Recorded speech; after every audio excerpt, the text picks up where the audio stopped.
What's up, everybody? It's Young Mummy. And I'm Count Dripula, and we're about to get spooky. It's that time of year again. For what? Pumpkin spice lattes and candy corn? Even better, a blood drive, hosted by our very own National Honor Society. Every year, Northwest hosts a blood drive with the American Red Cross. This year, National Honor Society students have some tips for those who are considering donating blood. The importance of blood drives is that it's an opportunity for Northwest to give back to our community because blood is one of the only resources we have that cannot be reproduced in an artificial way. The importance of blood drives is to save a life. When you give blood, you're technically saving one person's life, so they're taking at least a pint, 2 pints. It just depends if you're doing power reds or something. The more blood we take in, the more lives we save. You are able to give blood at 16. You just need a parent consent form.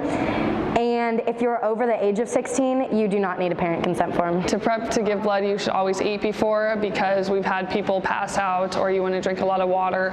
You have to make sure that your iron levels are high, make sure that you're not anemic and that you're good with needles. If you're not good with needles, then the chances of you passing out is very high. Drink plenty of water, have a good breakfast, eat a good meal the night before, get some meat in there. One of the biggest reasons we have people deferred is because of iron. National Honor Society students have a goal each year of how many donor slots they would like to fill. Ellie Apfel and Faith Eichhoff were very excited about this year's attendance. I'd say the turnout was really good. All we had to do was fill 70 slots and we filled 91. We had a bunch of parents, a bunch of teachers, quite a few students as well. Continue to look for donors.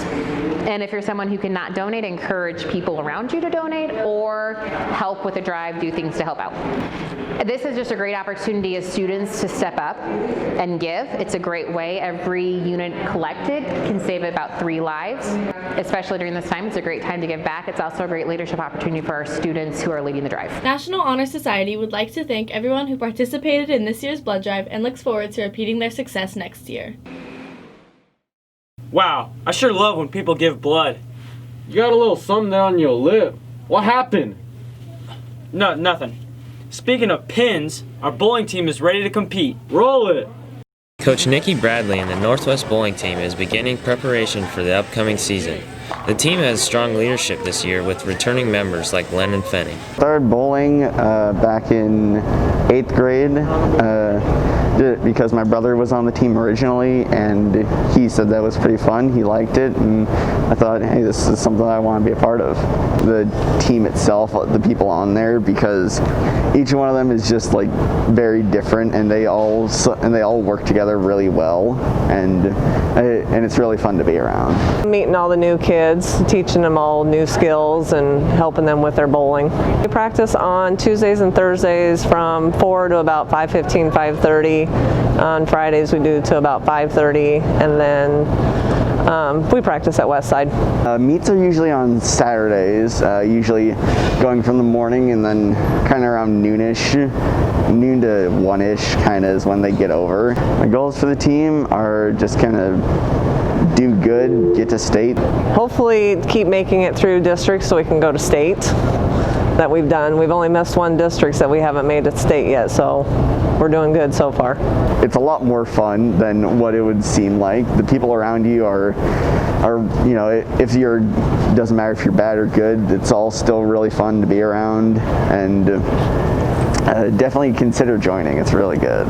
Coaches and players have worked hard over the years to make bowling a sanctioned NSAA sport. Based on a vote this past summer, they got that wish. The reason that they make it a sanctioned sport is because sometimes if you have those high games, somebody bowls a 300 or something, you're going to get an award for that. They tried getting it through the high school all along about 2 or 3 times and it never passed and they finally got it through. They have been doing federation. John Lucido in Lincoln was doing it. He did it for probably 15 years, so it's finally a good thing to get it through the sport, and you can get scholarship money. I know that a few of the coaches have Facebook live streams running every few tournaments that we go to, which is usually on Saturdays. Join bowling, it's really fun. Just come out for bowling. We need all the bowlers we can get to get this thing started and going. Best of luck to the bowling team on their upcoming season. Viking Nation is excited to watch you compete. Whoa, did you see that strike right there? Yeah, That was pretty good, but you know what's better? A good would you rather question. What's up, Viking Nation? This week, we're here to give you everybody's favorite segment, but we put a little twist on it.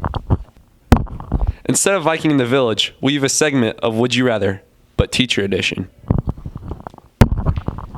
This week, we are going to hear from Mr. Hull, Mrs. Purdy, Mr. Collins, Mrs. Ruth, and Mr. Smith. All right, everybody, let's get to it.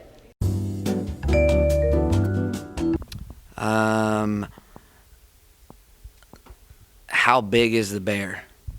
It's like 14 feet up in the sky. I'll go with an alligator on that one. Oh, okay.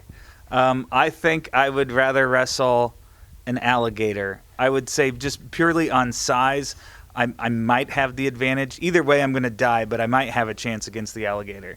If you're in one of my classes, you know I absolutely hate water, so I will take the bear any day, also because you didn't specify the bear, so I'm going to say I'm fighting a koala. I win. An alligator. I think I would go for a bear because I have an unnatural fear of sharp teeth.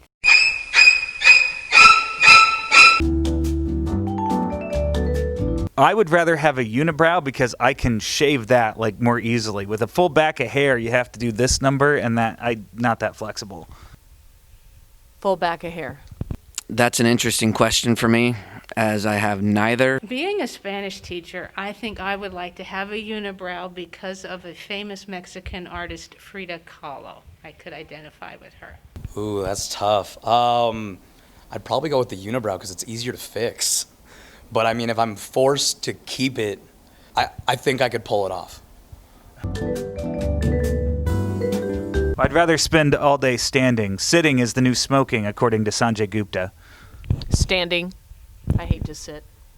I need to be standing. I'm active. I move. Sitting would be boring. I mean, looking at me, I think we can kind of guess the answer to that one. I would prefer to stand all day because then at least I feel like I'm in motion. If I sat down, I'm pretty sure I would be napping all day. Well, that was fun. I guess that's all the time we have. I'm Payton. I'm Juan. See y'all next week and happy Halloween.